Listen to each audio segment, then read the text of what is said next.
to be moving on towards our second topic of discussion, in which we're going to be talking about the total quality management, in which we are very much privileged to be having Mr. AlOthman. He is the quality manager. So assalamu alaikum, sir. Welcome to the program. Thank you so much. I'm glad to be here in KSA 2, and thank you for Channel 2 for hosting me for this period of time. And I'd like to talk about total quality management, and it is evolutions and how it started over the 2 decades, as a matter of fact. Total quality management is a philosophy, as a matter of fact, started by professional people like Crosby, Duran, Deming, and all of those people. They are main influencer of this philosophy, but they did contribute in one or 2 or 3 elements of the total quality management. So in definition of total quality management system, I will use a global definition which is recognized worldwide, that it is a coordinated activities that direct and control an organization to fulfill certain requirements. Now, taking that definition abroad, which is cover, I think, 9 or 10 elements or components, which is product design, process management, supplier approval, supplier management, and involvement people, leadership, and so it's about training, strategic planning as well. So all of that, it is formulating the total quality management philosophy. Now that takes us to the next topic, which is ISO. ISO, it is an acronym for standard for International Organization for Standardization. The beauty or the funny, people, they get missed with the terminology itself about ISO itself, and where that ISO came from. ISO basically came from a Greek, which is ASOS, that's mean equal. It's founded in 1946 by a group of countries, I think 25 countries, started from London. Now, those people start to grow across the countries and globally, and they start to develop standards that help organizations, whether government or non-government, to maintain and sustain their system, policies, and regulations, and the behavior, I would say. It's like a culture. Now, this is, they are now currently, I mean, when you say 46, they were 52 or 25. Now there are about 163 countries member of the ISO. And all of them, they exchange expertise, best practice, and they deploy that to the industry as a best practice. And they develop standards. In addition to the standards, they also produce guides, how you can achieve those standards. So they are supporting you. They are not non-government sector. So they are helping the society by introducing the best practice globally, and they put them together as a standard so it can be understood by everyone, every nationality. Now, this is something that takes us apart, which is Kingdom of Saudi Arabia, proudly to say they did contribute in that organization, and they are one of the member, and I would say they could, I mean, they are influencing this standard by policy deployment community, and they are exchanging experience and expertise within our industry, and they give that to the world through that organizations. So it's not the only KSA, but all the countries, but specifically talking about KSA, they did contribute in it, and their contribution is represented by SASO, which is Saudi Arabian organization for standardization that was in 1392 Hijrian. So SASO, when they started, they are part of the Ministry of Commerce and Industry. So Ministry of Commerce and Industry is the authority or the higher authority within the government where they deploy these standards. So SASO specifically contributed and participated in 159 technical technical committees, which is the produced standard. One of that standard that they produce is ISO 9001. ISO 9001 is a quality management system. So starting by TQM in the old days, now taking the full pictures of the ISO and their role, taking that understanding, and they produce a standard called ISO 9001. Now ISO 9001 started in, I think, 87, then 1994, then 2000, then 2008. So currently we have 2008, it's been released and public. So what is that standard serve? It is basically intended to serve 8 principles, which is leadership, customer focus, human resources, training and developments, decision making by facts, supplier relationship.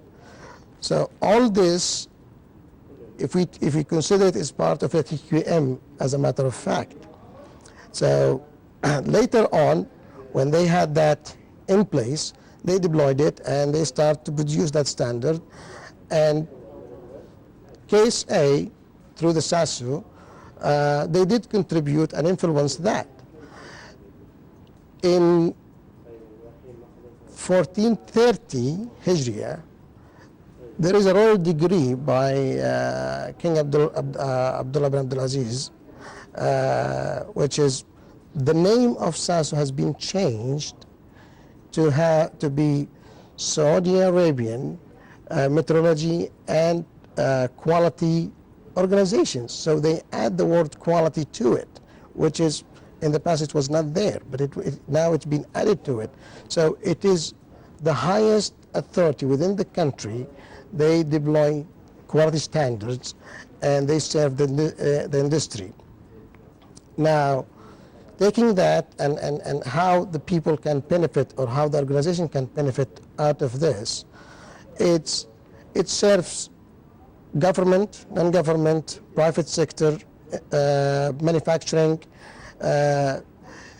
If the leadership within a company embraced that philosophy of TQM, that's mean he is promoting his people, his production line, his system, and taking that in consideration, it will lead to sustainability, maintainability of the organizations, and helping the environment as well. Because all of that, it is part of the TQM philosophy itself. Now, the latest thing of it is we all hearing about consumer affairs and consumer protections and all of that. This is part of it. Now, educating the society and the consumers about their rights and what they need to see in their products, it is part of a TQM. Having that standard been deployed across the industry, that is focused mainly on customer. So looking to that is either customer satisfactions or customer requirements. Mm-hmm. That takes us to the consumers. So the consumer they are the customer. So if they do understand that philosophy, they will be confident of these products is fulfill their requirements. personally, over my career path, if I see a product that's been stamped by SASO, I have a confidence. That means it's been checked, qualified, fulfill the requirements, so I feel safe really. So what is needed now is like the collaboration from everybody is to work toward that philosophy and make it a culture. Indeed. Yeah. Also, I would like to ask you, Mr. Abdulaziz, in terms of SASO, let's say that, for instance, like for the day-to-day consumers who are usually consuming goods for the kitchen, let's say, for instance. So if I walk into a supermarket and I see 10 products there on the shelf, now, should all of those products, especially the ones which are locally produced, they must be certified from SASO, or it is also applying to the products which are imported to the Kingdom of Saudi Arabia that they have to be certified from SASO? No, the certification is not being mandatory right now at this point of time. Mm-hmm. But the government, they are enforcing this through, or promoting this through the media. They are helping those manufacturers to be certified or accredited by SASO. Yeah. But sometimes the private or the investors, they look at it like cost on them to produce a good quality product. It's cost on them. But in fact, what will be cost if they lose those customers? If they lose that customers, that's a cost. Now, so if they consider that in long term, it is a profit, it's not a loss anymore. So if you go to the market and you find something stamped with or accredited by SASO, that's mean that product is being checked, certified, go through several processes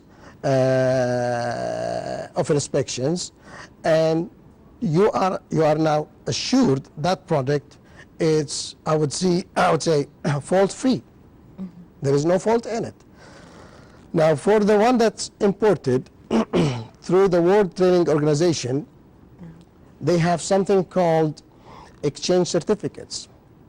Okay, the SASO did participate in that, and what they say, they are asking of the certificate of organ, mm-hmm. and certificate of the products from the imported products, and by having that will ease the customs, and also it will give you a level of confidence these products is being checked by that manufacturer outside. Now, SASO, by what they are doing right now, they also go to those manufacturers and they visit them and they inspect their system. This is outside? This for outside countries, uh-huh. and also for the inside. But when they comes to the imported products, they would go to those manufacturers and they would say, your product is fulfill KSA requirements. Mm-hmm. That means it's halal. It's halal. It is within the standard of KSA. It is as per the specs required. And when it comes to KSA through the customs, with that certificates, so the customs will release those products easily and will not stay on port that long, because it's been checked, inspected. Right.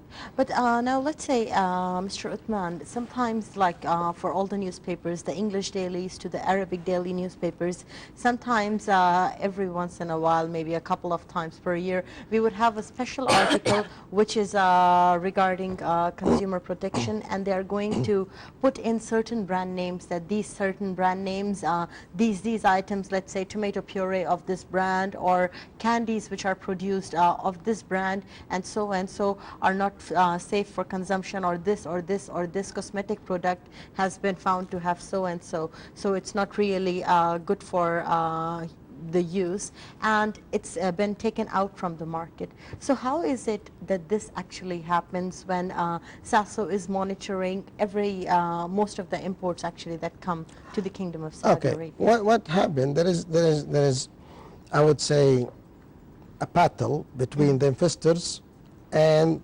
the governments. The investor, they want their money. And when they invest outside and they bring these products from outside, if it stay long, it's in the process to be on the shelf for the consumers. With the shipment and everything. So they would say, everything, we need it quickly so we can make it ready for the consumer so we can refund our money and make a profit. Now, the government and that which is represented by SASO, what they do, they say, okay, we're not saying no. We are certifying that manufacturer outside. If we certify them and you guys investors bought from that manufacturer, that's fine. What happened to the investor? They don't go to those manufacturers. They would go to different manufacturers and they buy something from them and they import it to the country. Now that's take another check valve or another increase the process by having them in the port, whether a seaport or the airport, and then take sample of that to the laboratory for inspections. So the samples sometimes take 3 months, 6 months. So what they will do until that period of time, until the results of that sample get ready, can we release some of that products? And if that product's been found to be not fulfill the requirements, then we will withdraw it. So then they are coming like, okay, to win-win situations. Okay, that's good deal. We release part of it, but not everything, until the results of the laboratory comes. And that, when we comes and see in the news, there is a ban of that brand, there is a problem on that brand, but good to say, we didn't see a medical report saying somebody infected or get problem from these products. It's been considered, because it's a human, daily human use, so it's being considered and say, okay, we release some, but with a condition, until that results come from the laboratory, and that's how they do it. Indeed. And very briefly, I mean, like Mr. Othman, we have to really thank you because, you know, you have answered a lot of the consumer-related queries as well. We know that usually all the food and the drugs that are found here in the market of Saudi Arabia are really, really monitored under the very keen eye of the government of Saudi Arabia. But as well as sometimes consumers have questions, so we'd like to thank you so much for answering so many of the queries. I would also like to ask you here at the end, Mr. Othman, if there is a helpline number or a contact toll-free number for SASO where actually consumers can reach them. Well, there is a toll-free number on the Ministry of Commerce on their website. I don't memorize it today, but Yes, it's 800 something. Yeah. But it is in the Ministry of Commerce. So Ministry of Commerce yes, website, we can find it. SASO is as an entity within that Ministry of Commerce. They are looking after the quality of the products. So the target of the people is the Ministry of Commerce. SASO is just a mechanism. They've been established within that within the Ministry of Commerce. So one of the channels of the Ministry of Commerce to keep an eye on consumers. It's the SASO, yeah. Oh, okay. So that's how it works. And well, with this, we would really like to thank you, sir, for all your time and all of the valuable information that you have shared with us. And dear viewers, if you have just about any questions related to the consumer relationship that we have with the Food and Drug Authority over here, well, all you have to do is send your questions to our email address, which is goodmorningksa@gmail.com. And well, with this, we would really like to thank you, Mr. Abdulaziz, for joining us. We hope that you're going to be having a wonderful day on the great job of serving humanity that you're doing. Thank you so much. Thank you. Now with this, ladies and gentlemen, we were speaking on the lines of total quality management with Mr. Abdulaziz AlOthman.